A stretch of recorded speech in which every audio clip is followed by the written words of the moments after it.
My name is Christina Crawley, and I am the director of the OpenGov Hub here in Washington, D.C. So the OpenGov Hub is a community space. It's a physical location for organizations who work within the open government field.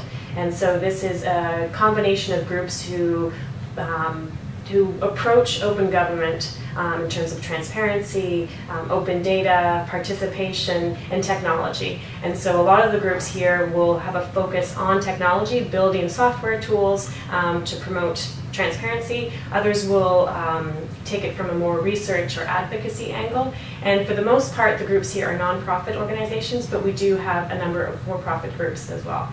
And how many organizations have you got working here, and how many have some involvement with Africa? So we have 30 organizations based here in Washington, and there are about 22 of those who are doing work in Africa as well. Give me a couple of examples.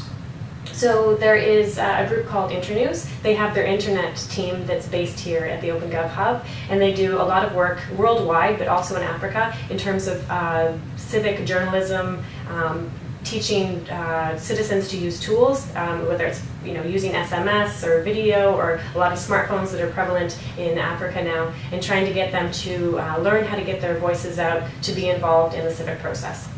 And give me another example. You were talking earlier about the Open Government Partnership. Yeah, so the Open Government Partnership is an initiative that started 3 years ago.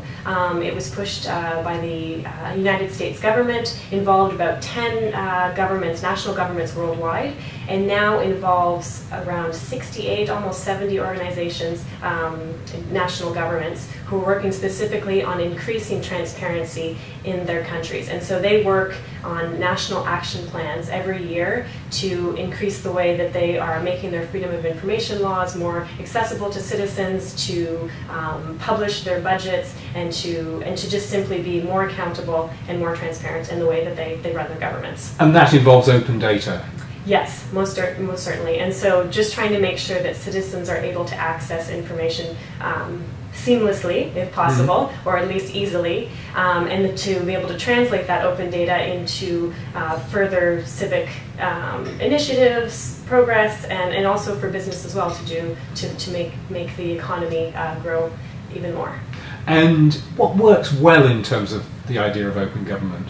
I think the idea that citizens can be more connected with their government, and so oftentimes citizens will see government as the enemy.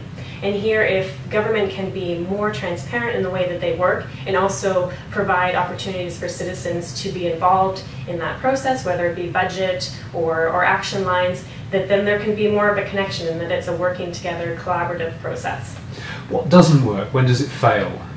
I think that there's a great will by both citizens and governments to be more transparent. No one can really feel, maybe publicly, to be against transparency. The idea sounds right, and the movements towards it can only be good. However, I think that then in practice it becomes a little bit difficult sometimes for governments to think, okay, can we actually really publish this information? I'm not sure, is this a good idea? And there's kind of a hesitancy, because it is a real shift in paradigm for many governments to make all this information public. And so it can't be a process that happens at the drop of a dime to say, okay, we're going to be more transparent. It is going to take some time, and I think the frustration sometimes can be that it's not happening fast enough.